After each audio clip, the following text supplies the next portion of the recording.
Ito naman ang makina nito, 401. Napapauli naman to sa Olonga po. May order na ho rin yan, yung sasakyan na yan. May may-ari na ho yan. Ano mga ginawa niya dyan? Ay, ano yan, puro stainless yan. Puro stainless yan. Bakit to may... Hindi kasi ang color body nila doon ay yellow. So yan, pininturahan niya yan, pero puro stainless ho yan. Yan o, ano ho magiging sandalan yan? Ang upholstery lang sandalan nito, Marina. Upholstery. Ano lang ho, ordinaryong upholstery lang.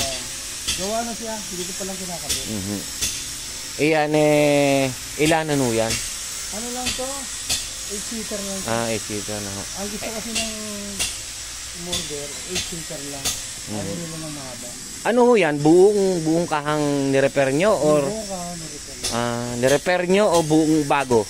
Hindi, repair lang. Repair lang ho yan. Repair. Ito, Yan ho. Magkano ho naman paggawa ng ganyan? ito nga yung ano.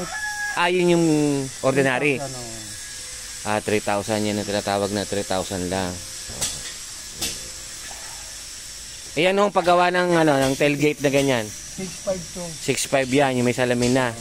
Babat taas. Pwede, biyak. Pwedeng biyak yung pahati sa gitna. Sige. 2-seater na tubo. Ang isang seat nga na 4.5. Tubo pa lang. Tubo pa lang ho. Wala pang upholstery yan. Wala pang upholstery. Pag may kasama upholstery, 3.5 yung upholstery. Dalawa na yun. Kabilaan na ho yun. Bali, isang set na tawag doon. Itong mga gantong labangan. Ayan ang ordinary, 3,000 lang. 3,000 lang yung labangan na ganito. Boss, magkano gantong presyo ng jeep nyo? Ganyan. Ito, 280. Ang halaga ho niyan. 280. Ito, mas mahal to.